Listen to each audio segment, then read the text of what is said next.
Hey guys, मेरा नाम है सफल बिसन और आज हम स्टार्ट करने जा रहे हैं हमारे कोन सिलेंडर और जनरेटिंग लाइन का लेक्चर नंबर 7। लेक्चर नंबर 6 तक हमने करा दिया था और आज के लेक्चर में हम एक बहुत ही इम्पॉर्टेंट टॉपिक, जहां से हमारे 100% रहता है कि अगर कोई क्वेश्चन आना है तो वो हमारा आएगा ही आएगा। कोन सिलेंडर और जनरेटिंग लाइन से अगर कोई क्वेश्चन आ रहा है तो इस तरह का एक क्वेश्चन आपको 100% मिलना ही मिलना है। तो आज के टॉपिक की हेडिंग हम डालते हैं और स्टार्ट करते हैं। यहाँ पे हेडिंग रहेगी हमारी equation to a cone with given conic for a base.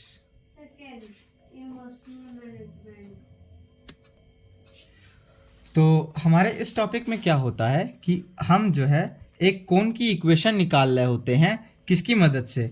एक हमारा जो है हमें कोई एक कोनिक, यहाँ पे कोनिक का मतलब ये है, आप पोलर कोऑर्डिनेट पढ़ चुके होंगे। तो कोनिक का मतलब यहाँ पे ये होता है कि किसी कर्व की या फिर किसी सरफेस की इक्वेशन से मतलब कह सकते हैं आप बेस का जो कोनिक होता है, यानी कि कोनिक हमारा क्या होता है एक्चुअल में, एक होता है सरफेस और कोई भी दो सरफेस का इंटरसेक्शन से बना हुआ एक कर्व होता है। जब हम पोलर कोऑर्डिनेट पढ़े थे तो वहां पे हमने बताया था कि कोनिक हमारा क्या होता है, एक तरह का कर्व होता है। और यहाँ पे बात हो रही है कोनिक फॉर ए बेस, यानी कि जो हमारा कोन का बेस है वो हमारा क्या है, एक कर्व से डिफाइन किया गया है। तो अगर हमारे कोन का जो बेस है वो किसी कर्व से डिफाइन किया जाएगा और उसका वर्टेक्स अगर हमको बता दिया जाए तो हम फिर उस कोन की इक्वेशन को कैसे लिखते हैं। तो आइए चलिए स्टार्ट करते हैं। इसके लिए सबसे पहले मैं आपको कुछ पॉइंट्स लिखा दे रहा हूं यहाँ पे, जो कि काफी इंपॉर्टेंट रहेंगे। तो सबसे पहला पॉइंट आपको, आप बस अभी फिलहाल केवल पॉइंट्स नोट डाउन करिए और पॉइंट्स नोट डाउन करने के बाद आपको मैं इसको अप्लाई करके दिखाऊंगा और फिर हम क्वेश्चंस भी करेंगे, तो उससे आपको काफी अच्छे से समझ में आएगा। तो यहाँ पे है लेट, या फिर आप इस तरह से लिखिए सबसे पहला पॉइंट, और आपको किस तरह से करना है, हैशटैग आप यहां पे डाल दीजिए सॉल्व करने का तरीका। ये एक पर्टिकुलर टाइप के क्वेश्चंस होंगे तो इनको सॉल्व करने का तरीका क्या होगा, उसके स्टेप्स हैं, ये आपको लिख लेने हैं, जिससे आप कंफ्यूज ना हो आगे जाके, क्योंकि कंफ्यूज होते हैं स्टेप्स करने में। फिर क्वेश्चंस करते वक्त इजी तो होंगे लेकिन कंफ्यूजन थोड़ी सी क्रिएट होगी, तो इसीलिए वो मैं स्टेप्स लिखा रहा हूं। आपको अगर स्टेप्स याद रहेंगे तो आपको क्वेश्चन टैकल करने में ज़्यादा कठिनाई नहीं होगी। तो सबसे पहला स्टेप जो होता है उसमें आपका क्या होता है कि देखिए, हमें एक वर्टेक्स दिया होगा और फिर हमें उस वर्टेक्स से पास करने वाली एक लाइन की इक्वेशन लिखनी होगी। लाइन की इक्वेशन तो हम सबको लिखनी आती होगी। तो हमें उस वर्टेक्स से, एक गिवन पॉइंट होगा वर्टेक्स, तो उस वर्टेक्स से पास होने वाले हमारे लाइन की इक्वेशन लिखनी होगी और उस लाइन का डायरेक्शन रेशियोज हम खुद से मान लेंगे, LMN, है ना, हम खुद से अज्यूम करेंगे। तो यहां पे क्या लिखना है, वर्टेक्स दिया होगा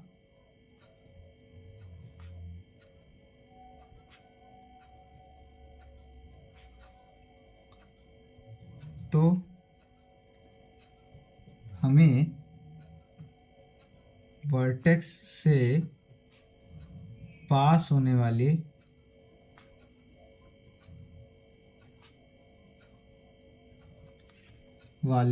लाइन की इक्वेशन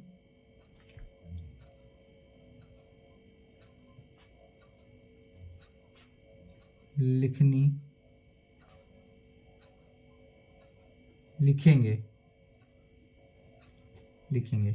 अब वो लाइन की इक्वेशन कैसी होगी, x माइनस, मान लीजिए वर्टेक्स हमारा कैसा है, अल्फा बीटा गामा है ना। वर्टेक्स हमारा क्या है, alpha comma beta comma gamma है, ठीक। तो हमारी जो इक्वेशन होगी वो x minus alpha upon l is equals to y minus beta upon n is equals to z minus gamma upon n, ठीक, इज इक्वल्स टू के। ये हमारी क्या होगी, लाइन की इक्वेशन होगी वो कि हम इस तरह से लिखेंगे। यहाँ पे आपको लिख लेना है कि एल एम एन हमने खुद से अज्यूम किया है, खुद से लिया है हमने, तो लास्ट में हमको क्या करना पड़ेगा, एल एम एन को एलिमिनेट करना पड़ेगा जब हम लोकस लेंगे तो, है ना। हम आपको बताएंगे, अभी क्वेश्चन में अप्लाई करेंगे तो आपको आराम से क्लियर हो जाएगा। तो हमने अज्यूम ASSUME अज्यूम किया है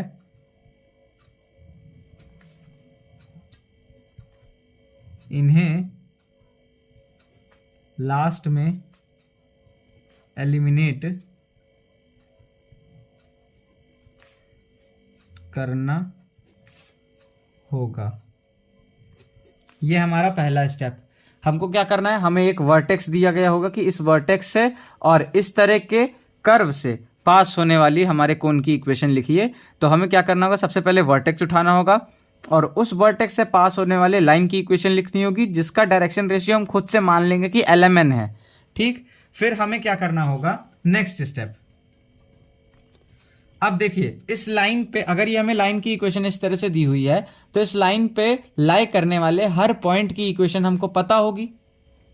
तो हम क्या कहेंगे कि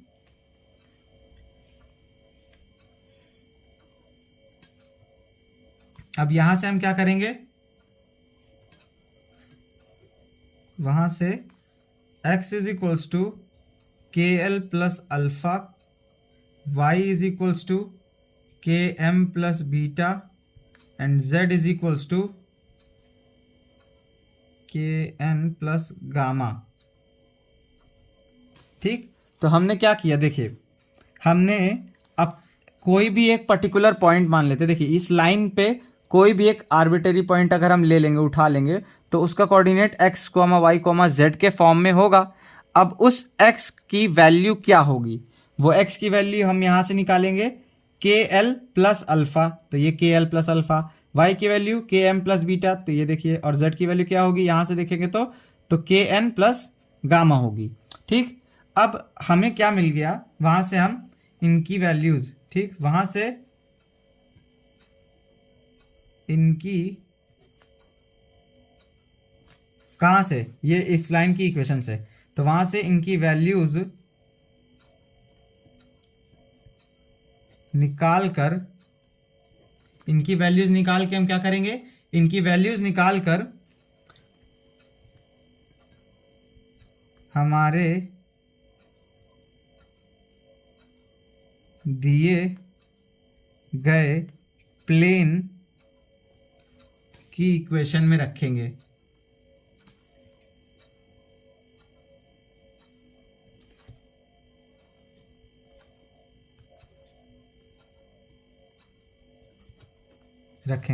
हमको क्या करना है, हमें यहां से क्या करना है, इन सब की वैल्यूज को हमें प्लेन की इक्वेशन में रखना है और सेटिस्फाई कराना है। क्यों, अभी मैं आगे बताता हूं आपको। थर्ड पॉइंट हमारा क्या है, आप बस अभी पॉइंट केवल नोट करते जाइए, एक्सप्लेन कर देंगे हम सारा पॉइंट। फिर के की वैल्यू निकाल लेंगे,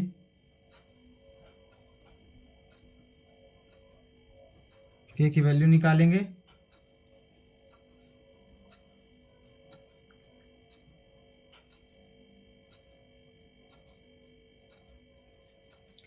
और हमारे सरफेस की इक्वेशन पर x, y, z की वैल्यू को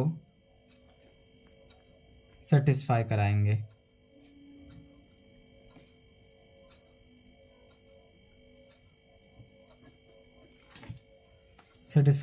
और चौथा पॉइंट क्या होता है हमारा,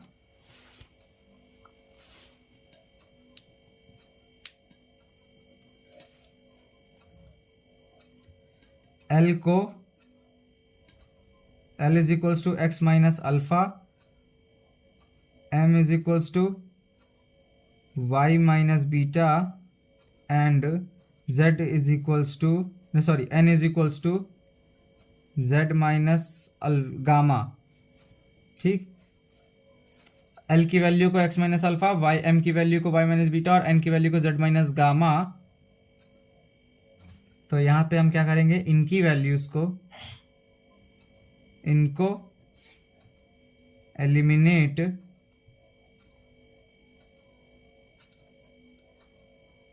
करेंगे इनकी वैल्यूज रख कर। तो ये 4 पॉइंट आपको बेसिकली फॉलो करने हैं, जिससे जो है क्या होगा, आपका जो क्वेश्चन है वो सॉल्व हो रहा होगा। तो उसको पहले तो आप नोट कर लीजिए आराम से।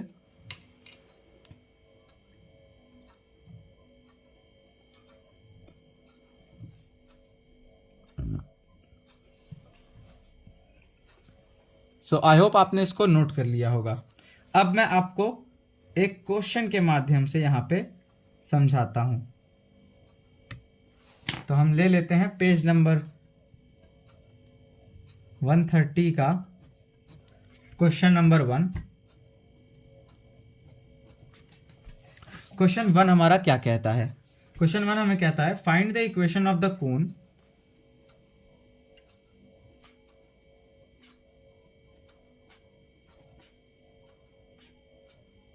find the equation of the cone with vertex 5, 4, 3 and with 3x square plus 2y square is equals to 6, y plus z is equals to 0 as base, एक बेस की तरह।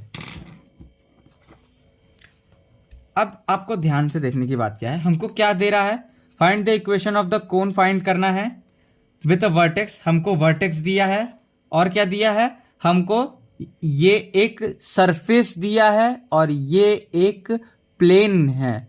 देखिए आपको ये चीज गांठ बांध के रख लेनी है कि इस तरह का जो भी क्वेश्चन आएगा ये वाले टॉपिक से रिलेटेड, उस क्वेश्चन में वर्टेक्स और दूसरा एक हमें सेट ऑफ इक्वेशंस दिया होगा, जिसमें से एक होगी किसी सरफेस की इक्वेशन और एक होगी हमारी किसकी, प्लेन की इक्वेशन। तो इस क्वेश्चन में आप देखिए, ये हमेशा इतना चीज तो हर क्वेश्चन में इस टॉपिक से रिलेटेड, इस टॉपिक से अगर क्वेश्चन आएगा तो इतनी चीज तो हर क्वेश्चन में देगा ही देगा। क्या दिया, वर्टेक्स दिया है। अब फिर सेट ऑफ इक्वेशंस दिया है, ये और ये। अब इसमें क्या कह रहा है कि ये हमारी सरफेस की इक्वेशन है और ये हमारी किसकी है, प्लेन की इक्वेशन है। तो अब इसका सोल्यूशन हम किस तरह से लिखते हैं, यहां से स्टेप मैच करते जाएंगे और इसका सोल्यूशन हम यहाँ पे लिखते जाएंगे। तो सबसे पहला स्टेप, हमें वर्टेक्स दिया गया है तो हमें वर्टेक्स से पास होने वाली लाइन की इक्वेशन लिखनी होगी। तो हम क्या लिखेंगे, सबसे पहले तो हम गिवन लिख लेते हैं, vertex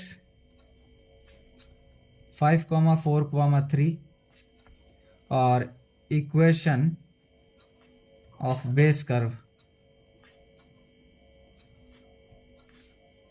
3x square plus 2y square is equals to 6, y plus z is equals to 0। तो ये हमको बेस कर्व दिया है और हमको वर्टेक्स दिया है, ठीक। अब हम यहां से क्या लिखते हैं, equation of the line through किसके थ्रू, वर्टेक्स के थ्रू, 5, 4, 3, ये अल्फा बीटा गामा के थ्रू, ये जो हमारा वर्टेक्स है, ठीक। तो वो क्या होगा, x माइनस अल्फा, यहाँ पे 5 है, अपॉन l हमने खुद से माना, is equal to y minus 4 upon में m is equals to z minus 3 upon में n is equals to k। So यहाँ पे हम क्या करेंगे, यहाँ पे हमने लिख देंगे, यहाँ पे since l m n be the direction ratios of the line. अब हम यहां से क्या लिखेंगे कि any point on this line will be in the form of on this line will be in the form of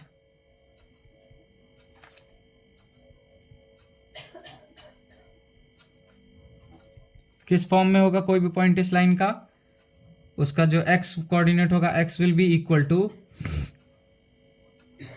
KL plus 5, y is equals to KM plus 4 और z is equals to KN plus 3।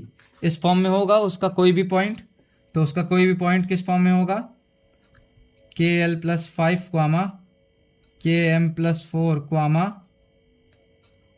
KN plus 3। ये इस form में उस line पे कोई भी point होगा। अब ध्यान से देखिए, मान लेते हैं ये हमारी वो लाइन है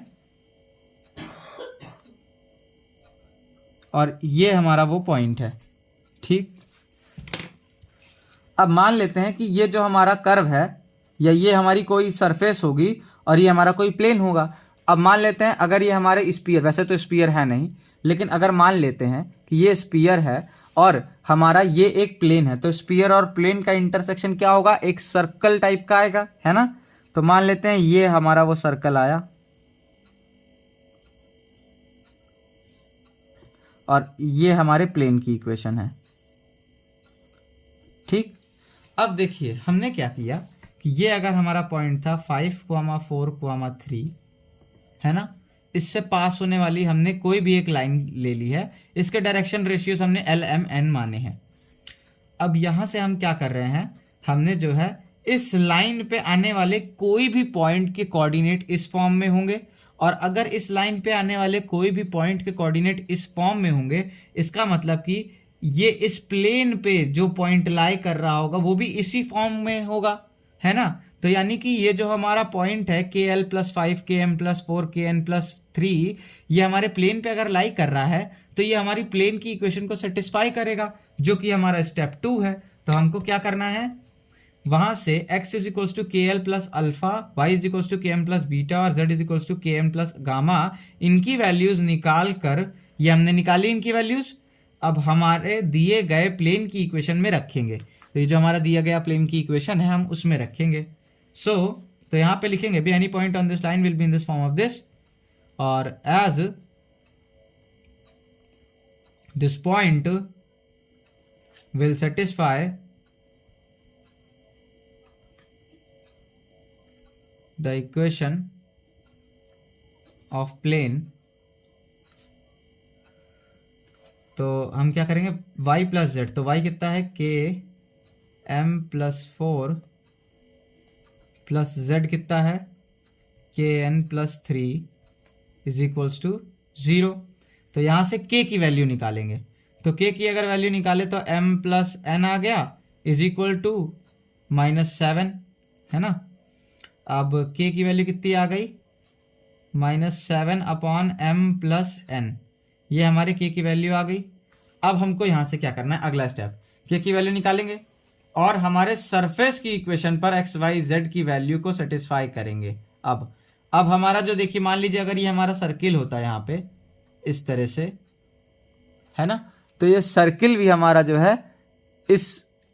हमें इस लाइन पे जो हमारा ये वाला पॉइंट है, ये हमारे स्पीयर की भी, सॉरी सर्किल कह रहा हूँ, ये हमारे स्पीयर की भी इक्वेशन को सेटिस्फाई कर रहा होता। और अगर स्पीयर की इक्वेशन को सेटिस्फाई कर रहा होता, इसका मतलब कि स्पीयर हमने माना नहीं है एक्चुअल में, क्योंकि सर्किल नहीं बन रहा हमारा, ये हमारे जो भी सरफेस है इसकी इक्वेशन को सेटिस्फाई कर रहा होता वो पॉइंट, और वो पॉइंट हमने क्या माना है, ये माना है ना।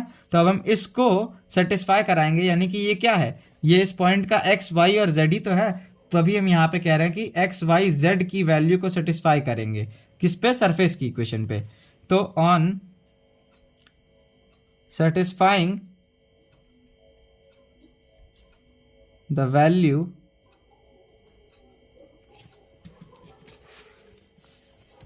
on satisfying the value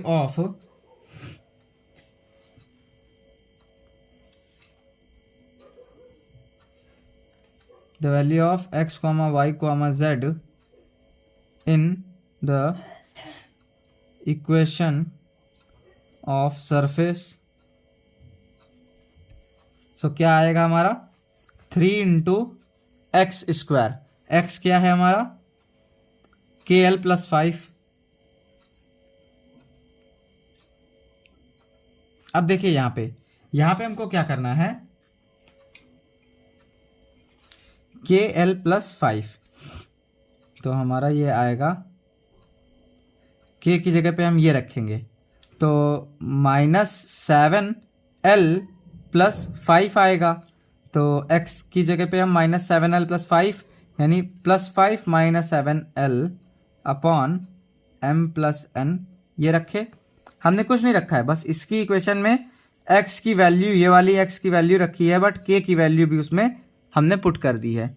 और इसी तरह से हम k की वैल्यू को भी यूज़ कर देंगे इन सब के लिए, y की वैल्यू के लिए भी, z की वैल्यू के लिए भी। होपफुली यहाँ पे z है ही नहीं, तो अब हम y की वैल्यू ही सिर्फ रखेंगे। तो +2 टाइम्स ऑफ y, सॉरी इसका square, +2 times of y square. y की वैल्यू क्या है, y ये km प्लस 4, k की वैल्यू है 7, तो 7m, तो यहाँ पे आ जाएगा 2 इंटू 4 माइनस 7m अपॉन में 2 इंटू 4 माइनस 7m अपॉन में m प्लस n का whole square is equals to 6। अब इसको हम फर्दर सॉल्व करते हैं। तो आइए चलिए हम चलते हैं अपने नेक्स्ट पेज में, जहाँ पे हम इसको फर्दर सॉल्व कर रहे होंगे। तो इसकी तो हमको ज़रूरत पड़ेगी, तो हम इसको लिख लेते हैं यहाँ पे। तो इतना आप पहले नोट कर लीजिए।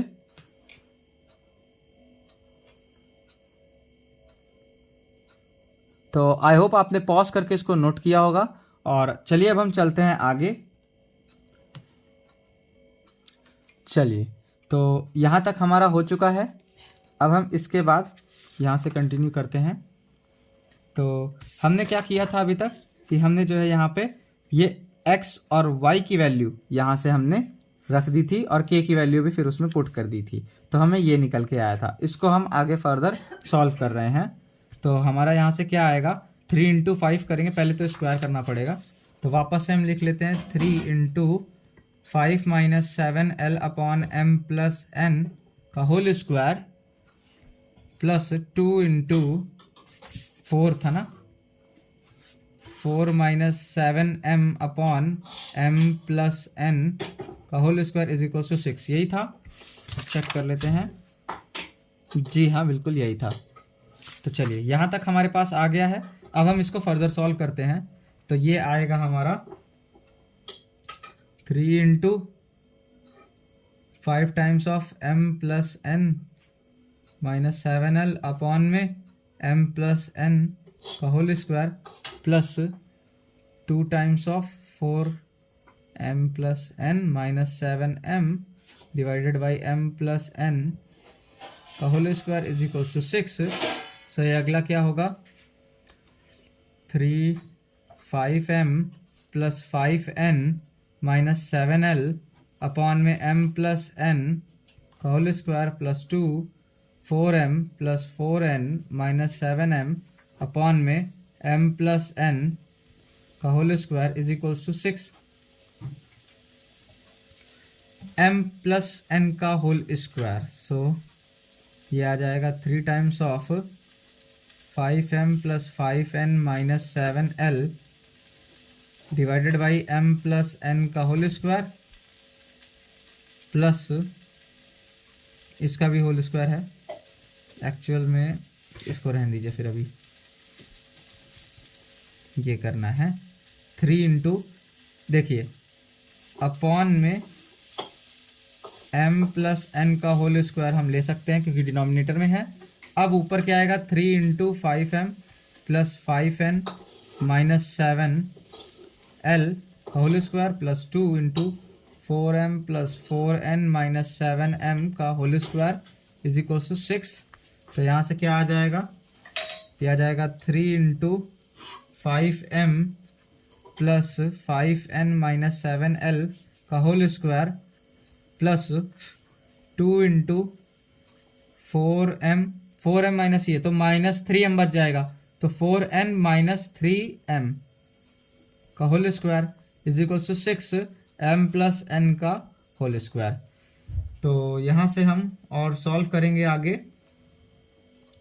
तो अब हम क्या करते हैं यहाँ पे ना एम एन और एल को, ये देखिए यहाँ पे हमने क्या लिखा था कि अब इसके बाद हम जो है एक्स वाई जेड की वैल्यू को इसमें सेटिस्फाई कर दिए, ये हमारे पास एक इक्वेशन टाइप की बन गई। ठीक, अब इसके बाद हमको क्या करना है, एल की, एम की और एन की वैल्यू को एलिमिनेट करना है, एल एम एन यहाँ से।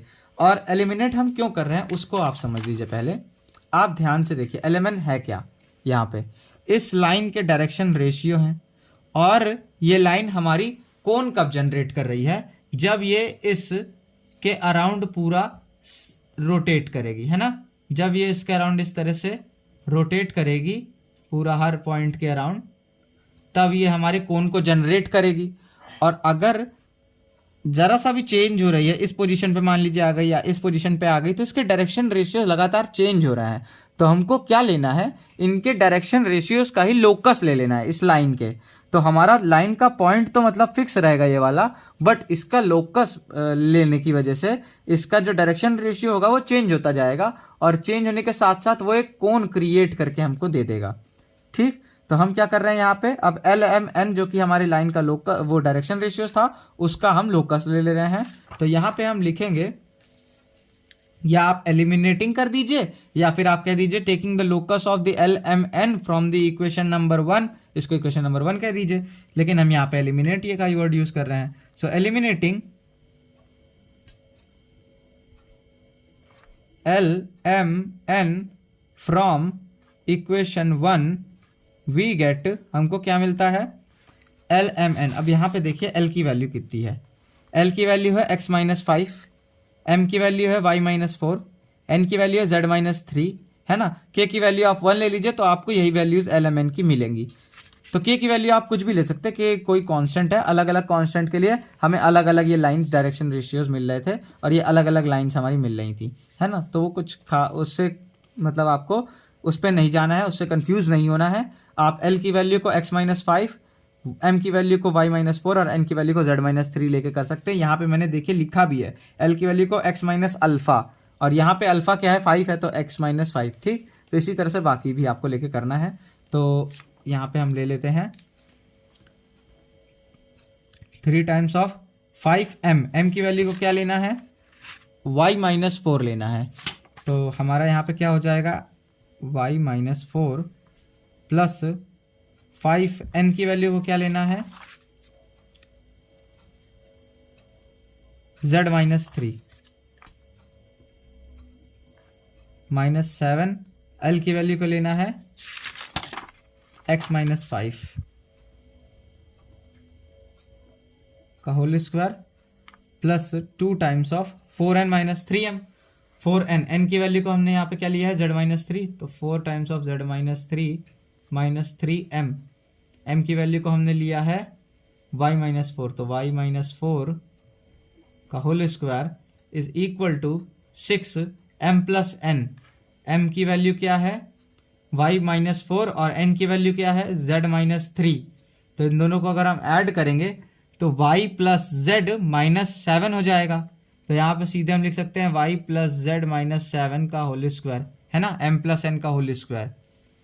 अब इसके बाद हम यहाँ पे अगर इस इक्वेशन को जब आप सॉल्व करेंगे, है ना, तो आपके पास आ जाएगा, आप इसी फॉर्म में लिख सकते हैं कि 3 टाइम्स ऑफ 5y माइनस 4 यानी 20 हो जाएगा ये, 5z माइनस 15, फिर 7x माइनस 35 का whole square plus 2 times of 4z minus 12 minus 3y minus minus plus 12 का whole square is equals to 6y plus z minus 7 का whole square is equal to, यहाँ पे आप सॉल्व करेंगे तो 3 times of minus 7x plus 5y plus 5z minus 20 minus 15 minus 35, और ये भी माइनस यानी माइनस 70 का whole square plus 2 times of 3y minus 3y plus 4z minus 12 plus 12 0 का whole square is equal to 6 अच्छा नहीं, -7 और -7 ये +35 आएगा, वही मैं कहूँ, यहाँ +35 आएगा ना, तो ये तो हमारा 70 हट जाएगा, is equal to 6y + z - 7 का होल स्क्वायर। इसको फर्दर लिखेंगे आप तो ये आपका कितना आएगा, 3 × -7x, या फिर आप इसी तरह से लिख के छोड़ सकते हैं, 5z का होल स्क्वायर + 2 × -3y + 4z का whole square is equal to 6y + z - 7 का होल स्क्वायर। और यही आपका रहेगा क्या, आंसर। मतलब मेरा कहने का यह है कि अगर आप इतना यहाँ तक आंसर आप लिख के आते हो अपने एग्ज़ाम में, तो आपका एक भी नंबर नहीं काटेंगे वो, है ना, क्योंकि आपने स्टेप, वो क्या देखते हैं कि आपको क्वेश्चन सॉल्व करने का तरीका मालूम है कि नहीं, और आपने सेम पूरी चीज़ें इस तरह से अगर किए होंगे तो आपको वो एक भी नंबर नहीं काटेंगे। क्यों? क्योंकि सबसे पहले आपने क्या पहला स्टेप किया, जहाँ पे आपने लाइन लिखी, तो स्टेप मार्किंग में सबसे पहला स्टेप इस पे नंबर मिलेगा। अगर 5 नंबर का है तो ये लगभग आपका जो है 2 नंबर इस पे मिलेगा, है ना, या 1 नंबर इस पे मिलेगा। फिर आपका दूसरा, आपको क्या करना था, के की वैल्यू निकालनी थी, तो 1 नंबर इस पे मिलेगा, है ना। फिर अगला स्टेप देखेंगे कि हाँ सरफेस पे सेटिस्फाई कराया कि नहीं, तो 1.5 नंबर इस पे दे देंगे। और उसके बाद अगर आपका जो है ये देखिए, ये देखेंगे कि जो आपका इस तरह से इक्वेशन बनी है, फिर इस इक्वेशन से LMN को एलिमिनेट करने की कोशिश किया है कि नहीं इस तरह से, और अगर आपने LMN की वैल्यू को इस तरह से रख के थोड़ा बहुत सॉल्व करके ये इक्वेशन लाने की कोशिश की होगी। ये नहीं, आंसर से ये इक्वेशन नहीं मैच कर रही है, बट हाँ हम बता रहे हैं कि आपको क्या करना है, स्टेप्स आपका अगर आपके सही होंगे तो सही होगा, इसके बाद पूरा आंसर मैच कराना है तो आप इसको सॉल्व कर सकते हैं आगे। लेकिन अगर इतना आता है आपका, तो आप इसी को कह सकते हो कि यही आपकी क्या है, कोण की इक्वेशन है। और ऐसे कोण की इक्वेशन है जिसका वर्टेक्स क्या है, ये 5,4,3 है, और बेस क्या है, ये है। ठीक, तो ये आपका हो गया पूरा, इसको आप नोट डाउन कर सकते हैं, पॉज करके आप इसको नोट कर लीजिए।